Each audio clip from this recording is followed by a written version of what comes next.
Let's talk about accessory pigments. So besides the major light absorbing chlorophyll molecules, there are two groups of accessory pigments. These accessory pigments absorb light in the wavelength region where the chlorophyll does not absorb strongly.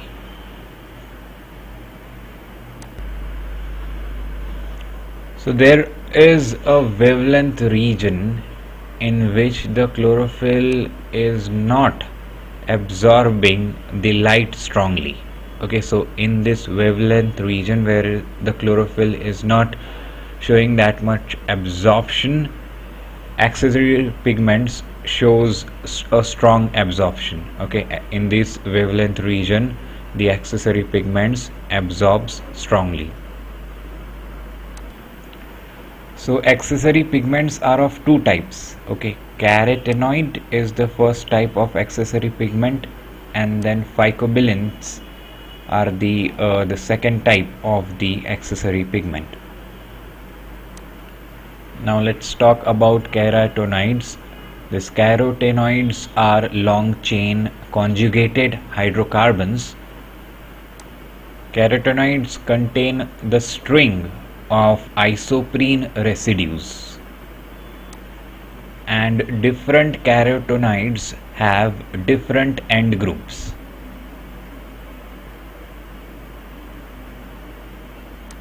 So your carotenoids are the long chain of conjugated hydrocarbons. They have a string of isoprene residue, and different carotenoids have different end groups. So the variation in carotenoids is due to the variation in the end groups of the carotenoids. Carotenoids are C40 terpenoid compounds, okay, and they are formed by the condensation of 8 isoprene residues. So when 8 isoprene residues are condensed, a C40 terpenoid compound is formed, right? And that C40 terpenoid compound is nothing but your carotenoid. So your carotenoid is lipid soluble. Chlorophyll was also lipid soluble, and this carotenoid is further subdivided into two classes, and those are xanthophylls and carotenes. So yeah, carotenoids are divided into two subclasses. The first subclass of the carotenoid is xanthophylls, and the second subclass is carotenes. Now xanthophylls are the carotenoids which have oxygen, and carotenes are the carotenoids which do not have oxygen. Okay, so on the basis of presence or absence of oxygen, the carotenoids are subdivided into xanthophylls and carotenes. One more thing about these carotenes, that they are purely hydrocarbons.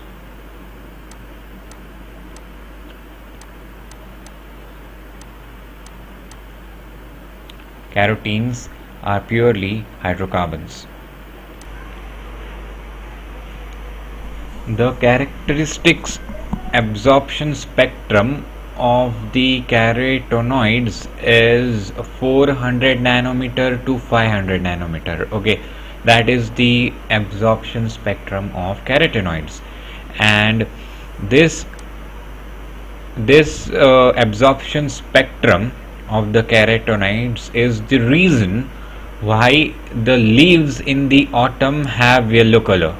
Okay, so yellow color of the leaves and the orange color of the carrots is there because of the presence of carotenoids in them.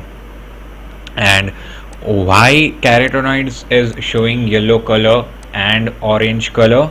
Because its absorption spectrum lies between 400 nanometer to 500 nanometer. So the orange color of the carrot is because of carotenoids. Carotenoid pigment gives the orange color to the carrot, and that is the reason why this pigment is known as carotenoid. Okay, this CARO is just for carrot. Okay, that's the reason behind this name, carotenoid. That's an interesting fact to know. Now there is this upper wavelength limit of the absorption in carotenoids, and this absorption, this upper wavelength limit absorption, which is shown by the carotenoids, depends on the number of conjugated double bonds. So the number of these conjugated double bonds which are present in the carotenoids, this number of this conjugated double bonds determines the absorption spectrum of the carotenoid. Okay, so the absorption spectrum just depends upon the conjugated double bonds that are present in the carotenoid pigments. So there are three things which are determining the absorption spectrum of the carotenoid. The first thing is the number of conjugated double bonds present in the carotenoids, then the isomeric configuration of carotenoid, and then the nature of the end groups present in the carotenoids. These things determine the absorption spectrum of the carotenoid. Carotenoid acts as an accessory light harvesting pigment. Okay, so carotenoids is an accessory pigment, whereas chlorophyll A was an essential pigment, and chlorophyll B was also an accessory photosynthetic pigment. So yeah, chlorophyll A is essential, and carotenoids and chlorophyll B are accessory pigments. Now there is something like photochemical reaction center. Now what does this carotenoid do is that it captures the light energy, and the light energy which is captured by carotenoid is being fed to the photochemical reaction center. Okay, so carotenoid just traps the light energy, and then this carotenoid gives that light energy to this photochemical reaction center. So your carotenoid gives light energy to this photochemical reaction center. That is the job of the carotenoid.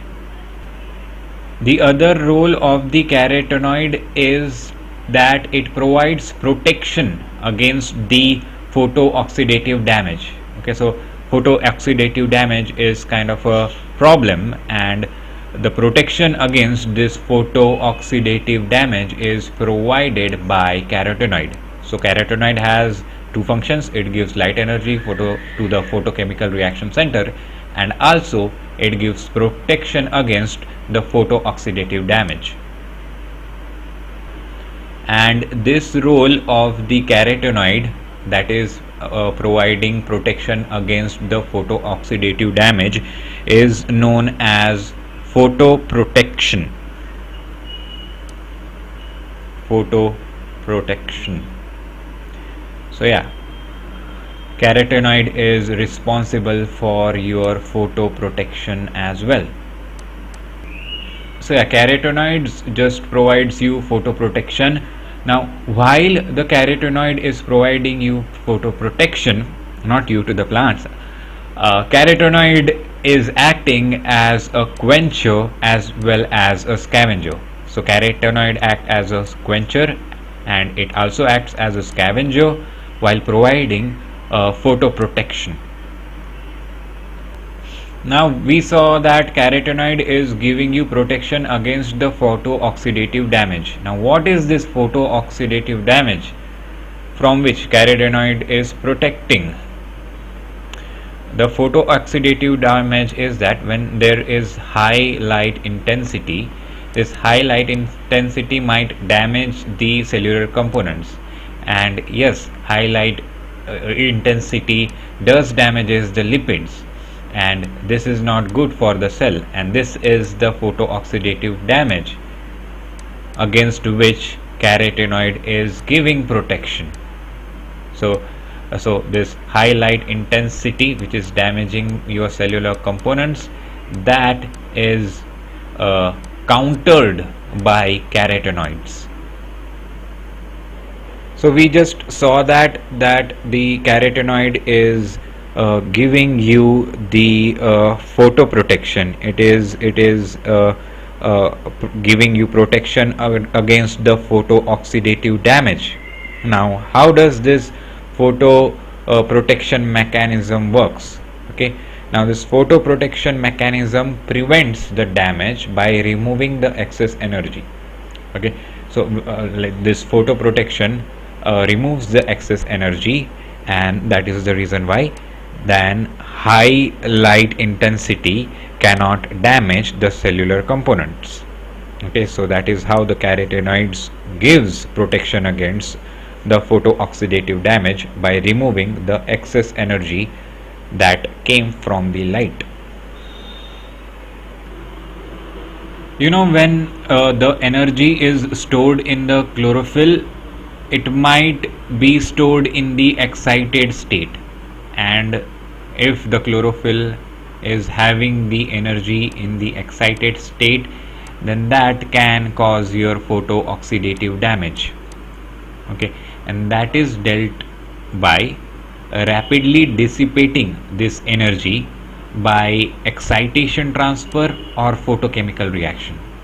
Okay, so you rapidly dissipate this excited energy in the chlorophyll molecule by excitation transfer or by photochemical reaction, and you prevent the photooxidative damage. So when you rapidly dissipate the excited state energy in the chlorophyll, then that excited state is known to be quenched. So your excited state is said to be quenched when that excited state is rapidly dissipated by excitation transfer or by photochemical reaction.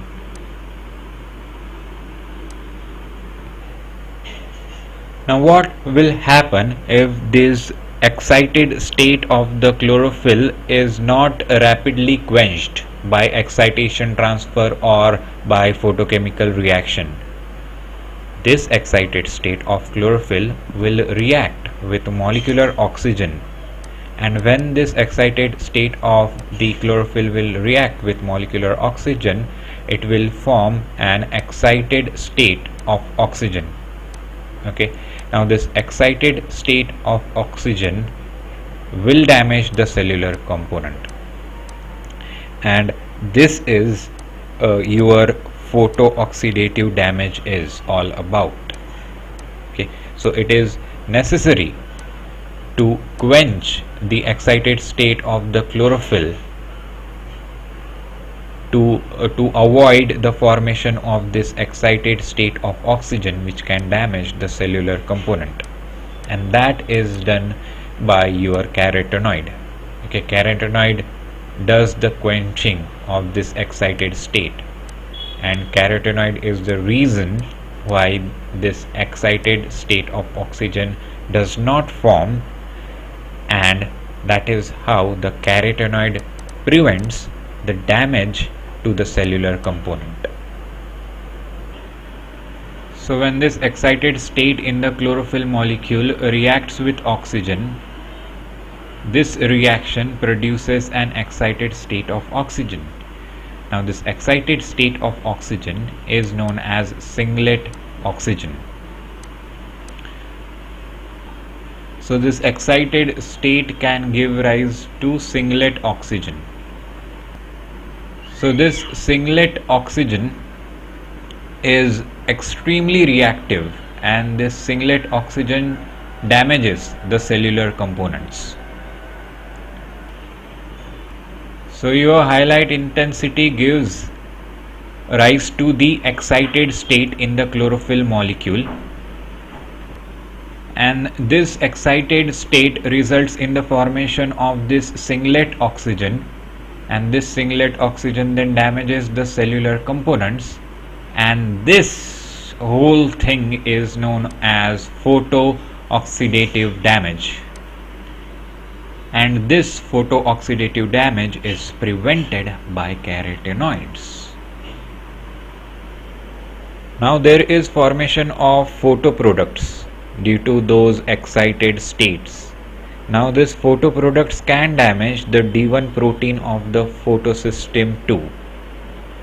Okay, there is photosystem 2, it has a D1 protein, and that D1 protein might be damaged by the photoproducts which are being produced by those excited states. Now this damage of the D1 protein of the photosystem 2 leads to the photoinhibition. Okay, a photoinhibition occurs because there is damage of the D1 protein of the photosystem 2. Now these carotenoids exert their photoprotective action.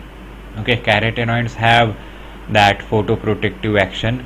They exert it by rapidly quenching the excited state of the chlorophyll.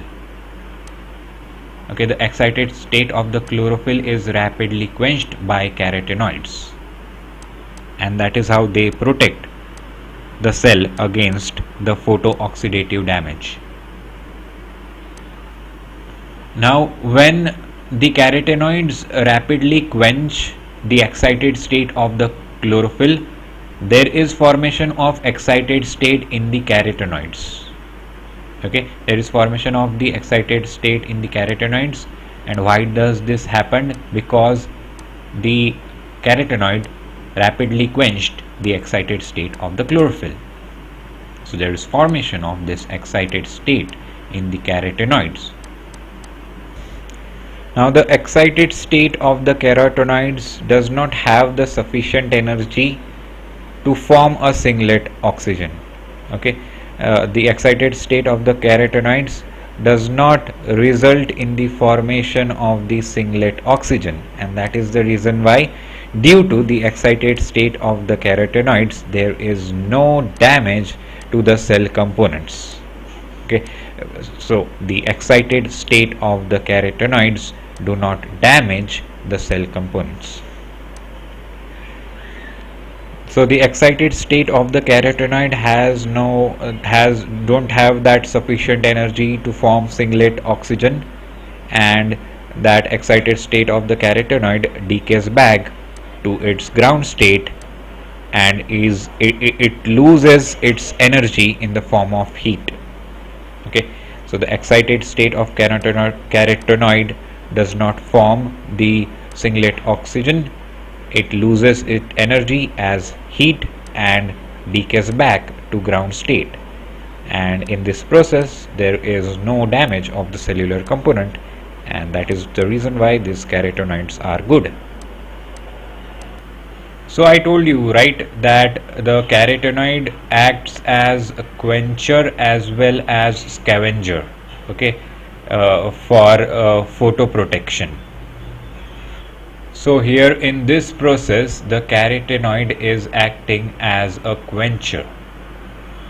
Okay, it just quenches the energy of the excited state of chlorophyll, and that is how it protects from the photooxidative damage.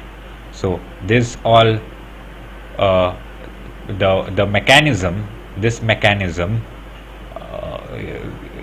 is quenching. Okay, so that is the reason why the carotenoid functioned as a quencher till now.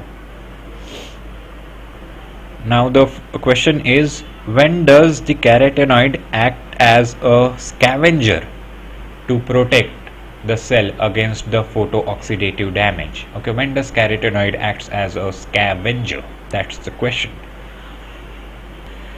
So when the defense of quenching is just not sufficient and your toxic products are forming, then carotenoid eliminate these toxic products by acting as a scavenger.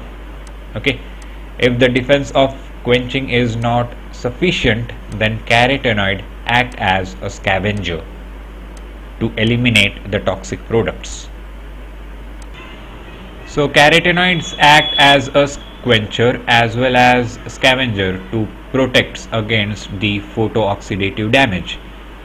Now apart from this, carotenoids also have a role in non-photochemical quenching. Okay, carotenoid also plays a role in non-photochemical quenching. Now what is this non-photochemical quenching?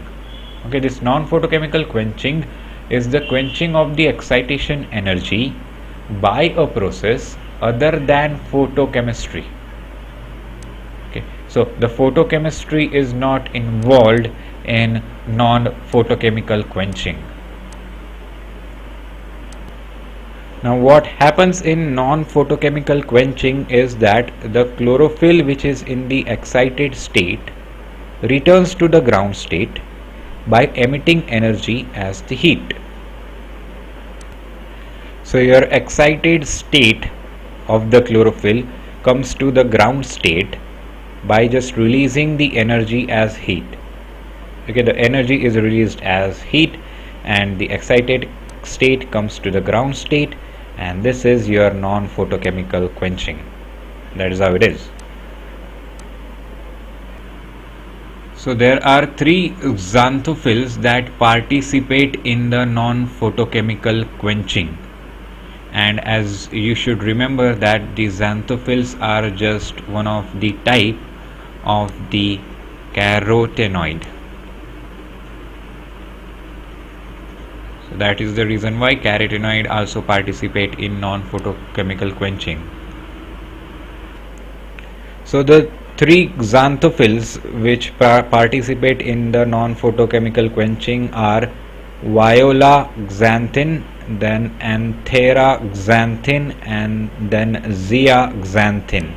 These are the three xanthophylls which participate in non-photochemical quenching. So we are discussing about accessory pigments and we discussed a lot about carotenoids. Now we will discuss about the second type of the accessory pigment, that is phycobilins. We will discuss about phycobilins now. So phycobilins are non-cyclic. They are linear tetrapyrrole structures, and phycobilins are structurally similar to bile pigment known as bilirubin. So the structure of phycobilin and bilirubin is quite similar.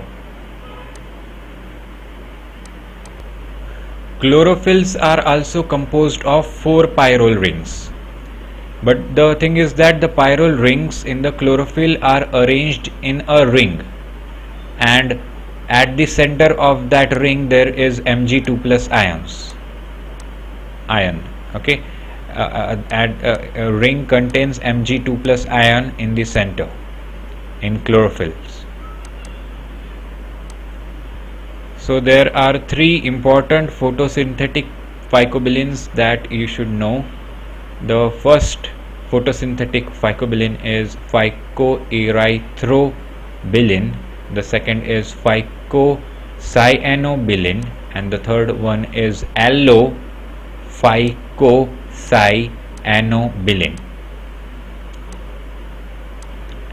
Now this photosynthetic phycobilins, okay, these 3 photosynthetic phycobilins are quite unique as photosynthetic pigments, because these photosynthetic phycobilins covalently bonds with some water soluble proteins, and when these photosynthetic phycobilins covalently bonds with these water soluble proteins, it results in the formation of phycobiliproteins. Okay, so how phycobiliproteins are produced? Phycobiliproteins are produced when the photosynthetic phycobilins covalently bonds with water soluble proteins. Now these phycobiliproteins have two major types. Okay, the two major types of the phycobiliproteins are phycoerythrins and phycocyanins. Okay, phycoerythrins and phycocyanins are the two major types of phycobiliproteins. Now this phycoerythrin contains protein and phycoerythrobilin, and this phycocyanin contains protein and phycocyanobacteria. And the thing is that this phycoerythrobilin and this phycocyanobacteria, both of them are photosynthetic phycobilins. Both of them are photosynthetic phycobilins.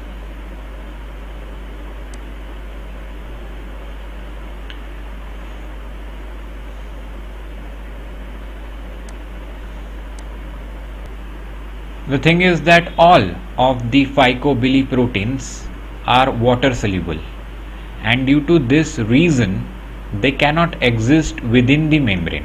Okay, inside the membrane you will not find the phycobiliproteins because of the fact that they are water soluble. Okay, within the membrane carotenoids exist. Okay, you will find carotenoids within the membrane, but you will not find the phycobilins within the membrane. So the phycobilins, because of the fact that they are water soluble, they just cannot exist within the membrane. Okay, so for that what phycobilin does is it aggregates into cluster, and that cluster of the aggregation of phycobilins, that cluster adheres to membrane. Okay, so even though they cannot exist within membrane, they form a cluster and then they adhere to membrane. Now this cluster of phycobilins which adhere to membrane, this cluster of phycobilins is known as phycobilisomes. Phycobilisomes. So this phycobilisomes is just the cluster of phycobiliproteins that can adhere to the membrane. These phycobilins are present abundantly in the cyanobacteria. Okay, cyanobacteria have abundant phycobilins in them. Now the phycobilins act as the light harvesting pigments. Okay, their function is light harvesting pigments. Okay, phycobilins capture the light energy and then they feed this light energy to the chlorophyll molecules which are there in the photochemical reaction center. Okay, so the chlorophyll molecules present in the photochemical reaction center gets their light energy or energy from the phycobilins. So what does most cyanobacteria contain? They contain chlorophyll A, they contain carotenoids, they contain phycocyanin, and then they also contain allophycocyanin as the pigments for the photosynthesis. Okay, so the pigments present in most cyanobacteria are chlorophyll A, carotenoids, phycocyanin and allophycocyanin. Now some cyanobacteria also contains phycoerythrin. Okay, phycoerythrin is not common in cyanobacteria, but some cyanobacteria also contains the phycoerythrin as pigment for the photosynthesis. Now there are very few cyanobacteria which contains chlorophyll B and chlorophyll D as the photosynthetic pigments. The examples are Prochlorococcus. Okay, this Prochlorococcus is the cyanobacteria which contains chlorophyll B, and then this chloris species is the species of cyanobacteria which contains chlorophyll D. And that's all for this video. Hope you understood it, and thanks for watching.